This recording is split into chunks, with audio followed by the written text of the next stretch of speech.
carry each other's burdens, and in this way you will fulfill the law of Christ.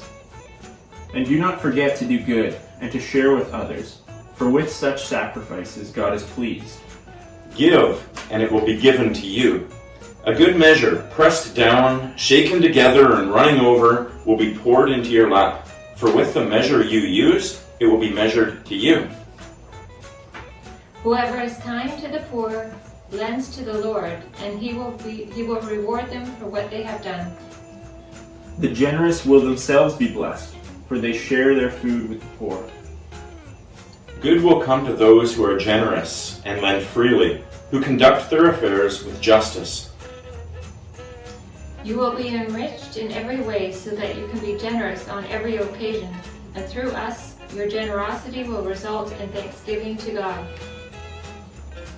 In everything I did, I showed you that by this kind of hard work we must help the weak, remembering the words that the Lord Jesus himself said, "It is more blessed to give than to receive." And if anyone gives a cup of cold water to one of these little ones who is my disciple, truly I tell you, that person will certainly not lose their reward. One person gives freely, yet gains even more. Another withholds unduly, but comes to poverty.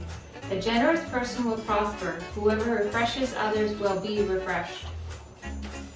If anyone is poor among your fellow Israelites in any of the towns of the land the Lord your God is giving you, do not be hard-hearted or tight-fisted towards them. Rather, be open-handed and freely lend them whatever they need. Command those who are rich in this present world not to be arrogant, nor to put their hope in wealth, which is so uncertain, but to put their hope in God, who richly provides us with everything for our enjoyment. Command them to do good, to be rich in good deeds, to be generous and willing to share. As Jesus looked up, he saw the rich putting their gifts into the temple treasury. He also saw a poor widow put 2 very small copper coins.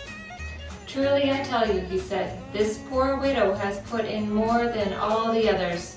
All these people have given their gifts out of their wealth, but she gave out of her poverty, put in all she had to live on.